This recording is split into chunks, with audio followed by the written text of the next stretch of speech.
Welcome to the fourth day of Summer Naturalist Camp. Lots of notes, but not a lot of talking. So I'm going to give you a moment to take these notes in. The mammals are kind of complicated, so going through their classification takes a little while. So get to it.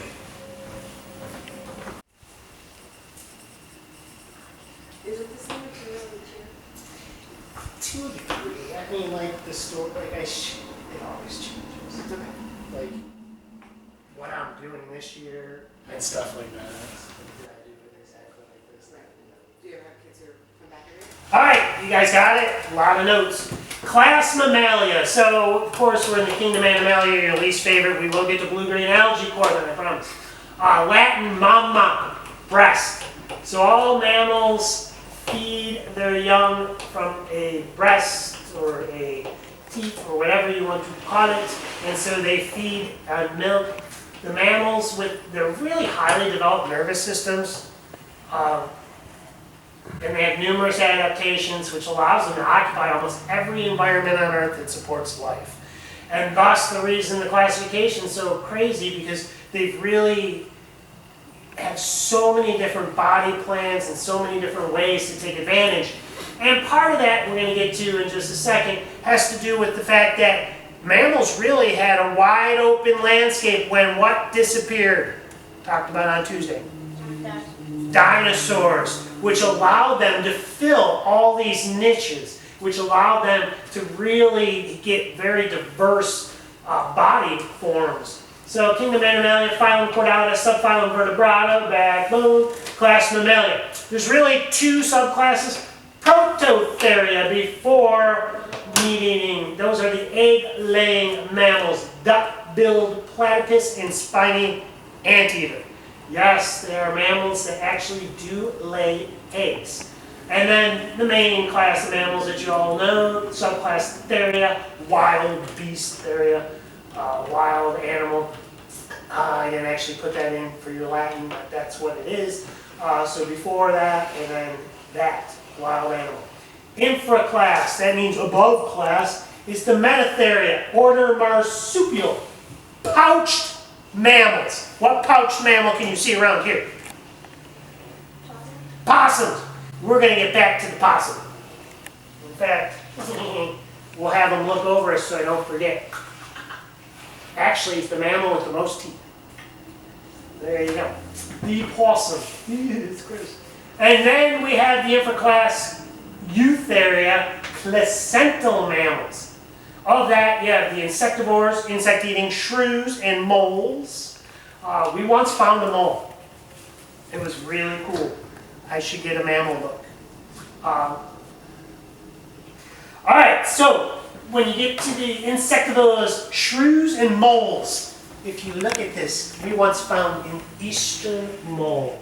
Big flappy feet, little snub nose, teeny weensy little itty bitty eyes, because it spends all its time on the ground eating insects. They're actually one of the coolest things. When we found it, you could just pick it up and like hold it, and they can't bite you. Their mouth is way too small. Made for eating insects. The other thing that you may see in this family is the typical shrews. I find shrews very interesting because I don't know this for a fact, but all of a sudden you'll see a shrew dead right in the middle of the track. They've lived their whole life underground, and nothing's eaten it. There's no marks on it. You look at it, it's not been attacked. I think like beavers leaving the water to die, I think they'd leave the tunnel. Because if they died within their tunnel system, would they contaminate it for all their young and their relations, their relatives? And so yeah, they seem to just come to the surface and nothing usually scavenges them, nothing eats them. They just sit there. I mean, insects eventually get to them.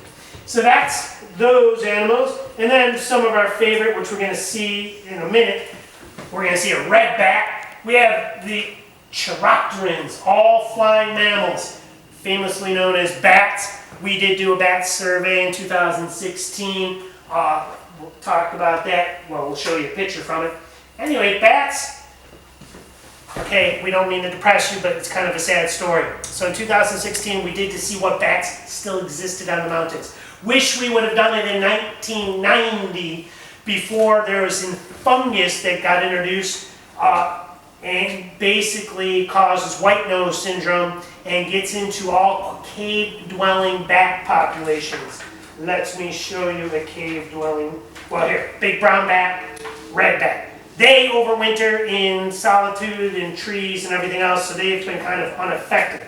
But let's get into the myotices. One of the most, well, eastern pipistrelles was very popular. Small-footed myotis, Indiana myotis, King's myotis, southeastern myotis. So we'll pick any one of them. So these bats, the myotises, they will spend their time in caves in the winter. And that's where the problem began. It began outside of New York City in a large cave where all these migratory, overwintering, cave hibernating bats went in order to spend the winter. In a cave that's just cool enough that they don't consume too much of their energy because they eat insects that aren't flying in the winter, but not warm enough that they're spending too much energy, so they can go into torpor, reduce their body temperature, go into true hibernation, reduce their metabolism. Problem is, once they got infected with the fungus irritates them so much that they try to fight the infection. The only way to fight the infection is to warm up their body temperature. When they warm up their body temperature, they use too much energy. Eventually they run out of reserves, fat, and what happens when they run out of fat? They have to go fly and look for, and when they go around flying to look for food, guess what's not out? Because it's winter. And guess what happens when they leave the cave? They freeze to death. And it is decimated. Of these bats, 99.5% of them have been lost in eastern, central North America. And you say, well, how did this happen? Well, once the fungus got into one cave, guess what? They don't go to the cave every night. They only go to the cave in the winter. So once it becomes spring, they leave the cave and they spread out across the whole eastern seaboard, all eastern United States. So this one cave, they spread out and they spend their summer breeding, living in tree cavities or other things like red bat, have their young, and then when winter's approaching, where do they go? They go back to the, but when they're out in the summer, were they mingling with bats from other caves? Yeah. And they went and brought that fungus to their cave, and then every cave got infected over a matter of 3 to 5 years, and then it wiped out. When I first came here 21 years ago, we did bats and bugs programs, and I had sheets to show moths and things at night, but I had mealworms, and we threw them up, and I had a huge light that I shot at the sky, and when you threw up the mealworms, all the participants, there were so many bats that they came flying, and the mealworms never hit the ground. They were all eaten. If you tried to do that now, you only had the one red bat that's a straight line flyer, come through, and then comes through. And then you have the big brown bat that has more of an arc, but you're missing all those bats. So unfortunately in your lifetime, you have never really seen the world filled with bats the way bats always filled the world. When we were kids, you could just throw a stick in the air and you'd have 10 of them converge on the stick, and then they would never touch the stick because the echolocation, they get close enough, and that's not an insect, and they bank off. More than you wanted to know about bats. Unlike most of our survey studies where we're trying to document what's here because of climate change and habitat loss, to say, oh, look at all this was here, and now look how little's here. This is the reverse. We're hoping that so many people are working so hard to try to solve the problem with the white nose that the bat populations will eventually rebound, and in 70 years they'll look at our bat survey and they're like, ooh, there's no bats. And you'll be able to show that bats came back in this recovery. It's a hope. Anyway, carnivora is the most famous of all the mammals because it's your doggy, your cat. Coyotes, bobcats, bears, weasels, and minks. So what you can see here on the mountain, order Rodentia, the gnawing mammals. Squirrels, woodchuck, beaver, voles are the most common that you can kind of see around here. And how much wood did a woodchuck chuck? Woodchuck wood. Woodchuck eats grasses. Like all of them, they all chew on various plant materials. The ultimate in the gnawer, the beaver. the beaver, if we went up north to where the winter and the ponds freeze and it becomes solid ice, all summer, spring, all growing season, they've stuffed branches like this down in the water, and then smaller ones, and they put it in the mud. And then when the ice comes and they have their lodge in the pond, they can't get out of the pond. And so they can get in and out of their lodge from underwater. And you know what they do? There's 2 platforms in a lodge. There's the feeding one, and there's the sleeping one. It's also where they have their young in the winter. And they come up to the feeding one, they pull in a stick like this, bring it up into the lodge, put it on the feeding platform, and they eat the cambium from the live growth of what that tree had produced. And that's how they survive the winter, under the ice, all winter long. Pretty cool, eh? These sticks. The rest of the year, the pond has all these forbs and aquatic plant life, which is what they eat to get fat, to make it through that winter. All right, order Lagomorpha. Big difference between rabbits and rodents is rabbits are still gnawers, but the rabbits have 4 upper incisors stacked together and only 2 on the bottom. Rodents have 2 and 2. So the rabbits, maybe you fight rabbits in your yard if you have a garden, because they're constantly coming in, eating your plants. You can always tell a rabbit bite. Here's a plant, if the stem's cut real sharp, angled down, that's rabbit eating your plants. Anyway,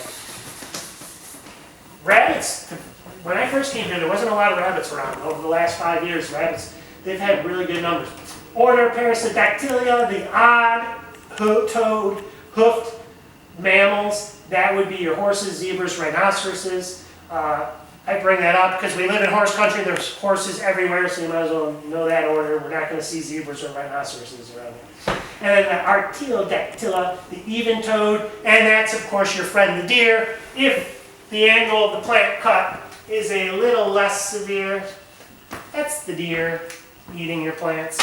And so you can see that lots of us deal with too many deer in our natural areas, but in our yards, in our just home environs. And then of course, order primates. Everybody, because we're humans and we're in the order of primates, we consider that the most advanced. And from a neurological standpoint, by far, it is the most advanced. And as far as the brain, the cerebrum, cerebellum, everything is the most advanced. But we're not really going to get into humans today, but I do have something I want to show you. That was from our research. So you can see one of our students got to go out with us one night. That's actually catching, extracting the bat and putting it into a bag to weigh it, and then pulling it out and doing all the measurements. And you can see that's Chris Hobson, that's the biologist that we were working with. You have to be certified in order to work with bats because of rabies. You have to go through courses and all sorts of other things. And that's a red bat. Kind of neat how you can see the cool skeleton and its nice little eyes. I only have one thing that I'd like to share with you. How many have seen March of the Penguins? Everybody, yeah! March of the Penguins was about the emperor penguin. And the emperor penguin is our largest penguin worldwide. And the males crazily will meet the females on the ice of Antarctica just before winter's on full blown. And she will have laid an egg, and they will transfer the egg to the male. And the males will all huddle on this little flat piece of part of Antarctica with this huge thick ice bed below them. And they cover through the freezing, almost basically completely dark winter with this egg and keeping it warm because they're endotherms. We talked about that yesterday, so the egg has to stay the same temperature as penguins. And in the movie, they kind of make it sound like they picked this beautiful spot to do it because the ice is so thick it'll never melt under them, and there could be literally thousands and thousands and thousands of these birds all huddled together, and they kind of move from the center out and out center so that they all share the blast of the winter. And I always felt like they missed the boat in that movie, and it kind of leads into marsupials versus placentas. And so let me ask you, we have one marsupial that's in North America. It is the possum. Where are almost all the marsupials? Australia. And you say, why, Caveman? Caveman wants to know why. Why do those emperor penguins go to Antarctica? If you go back in time, the continents shift. You have a megacontinent. In that megacontinent, you have South America, Africa, Australia, India, Sri Lanka, and Madagascar. As you look at that massive continent, there are things that start to happen to that continent. And those things, in fact, I went way too far ahead, are basically volcanic rings that you can still see around Antarctica. There's a huge volcanic ring if you have a nice 3D map. I love maps. Maps are a wonderful or a globe. And it starts to push Africa, South America away from Antarctica, India, Madagascar, Sri Lanka, and Australia. You start to get pushed as the ocean floor begins to spread. Eventually, as you flash forward, you can start to see a real separation. The ocean open up between South America and Africa. It's actually called the Epidus at this point. They actually come back together and come apart again. And you can see India keeps moving towards Eurasia, Australia keeps moving this way, and Antarctica keeps being separated. And as time goes on, eventually Australia and New Guinea end up way over here, surrounded by what? Ocean. India collides with Eurasia, forming the highest mountain range in the world, which is the Himalayas. Africa comes close and hits part of that Eurasia and has a connection.